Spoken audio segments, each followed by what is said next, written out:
Listen up, nerds and nerdettes and wee little nerdlings all. It's your buddy Big Johnny G, the Two Gun Pixie presents Legendary Gaming.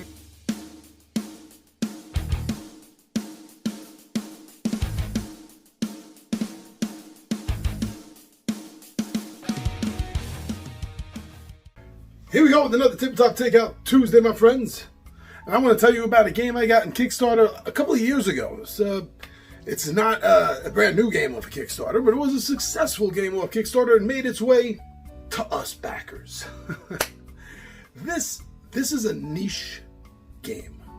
I call it that because it fills a very specific niche inside a large genre, a theme, and in this case, fantasy. See, what this does is, well, you know what? Why don't I just wait till we're down the table and I'll give you my bullet points on why this is one of my go-to games, one of my favorites. All right, why don't you see me down the table and I'll tell you about Manaforge.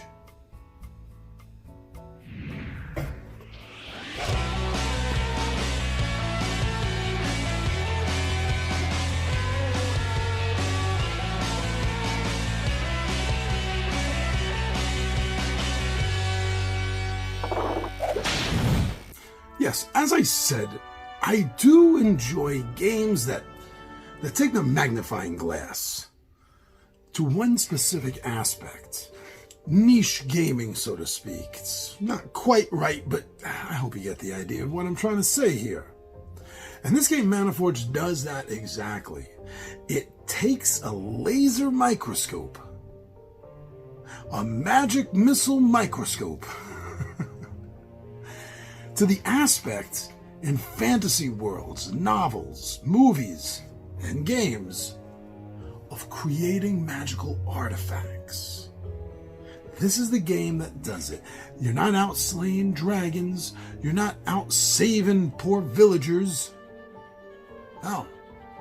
You're making the magic items that the adventurers are coming in to buy. This game does use a sense of strategy that I also found enjoyable in this game. The strategy behind manipulation of the elements.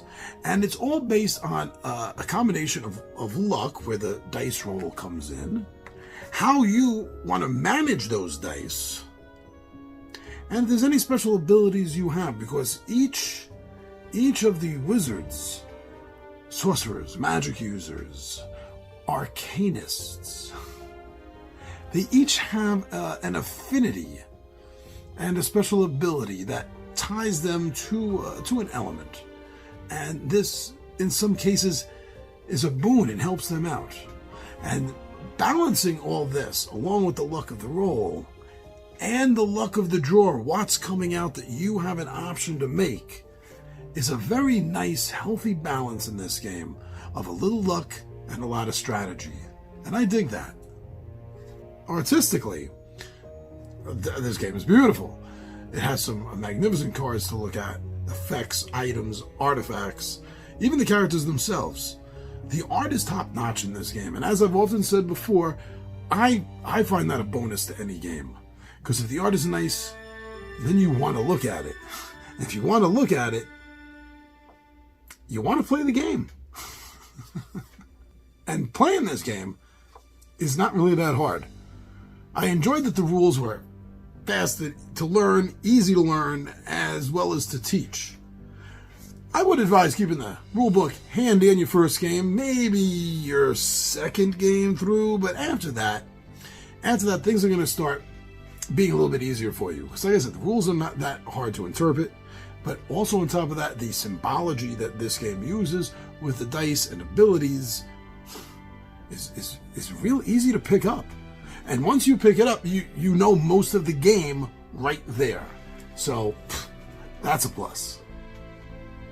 You know, I do sometimes find myself sort of Frankenstein metagaming, or at least in my mind, trying to put things together, right? What would be a almost like a DJ does. You know, what song leads into another song, you know, very, very well, smoothly, naturally.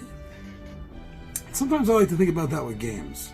And this game, Manaforge, I really feel that this pairs well with role player. The mechanics of the games, the rules of the game are different, but it's the atmosphere of the game. It's what the games symbolize between character creation with role player and Manaforge magic item creation, which adventurers will be buying. I mean, you can't really cross-buy in the game unless you found items, let's say in role player, that you found similar items to in Manaforge, and then you could just play a Manaforge game with those. Anyway, as I said, I often get a little sidetracked thinking of Frankensteining metagaming. But Manaforge definitely was fun, and it fit a niche that there's not enough games really about. There's a few in the market, but there's not a lot of games about magic item creation. So if you're looking for an interesting, new, fun fantasy game, competitive game, up to 4 players, do me a favor. Just take a look at Manaforge. I'm not asking any big promises. Just take a look. Find out more about the game. We have a couple of videos on it, and there's more videos online about it. I think you might like it. Well, thank you very much for joining me here, everyone. I'm your buddy Big Johnny G for Two Gun Pixie Presents Legendary Gaming, and my friends, I am out of here.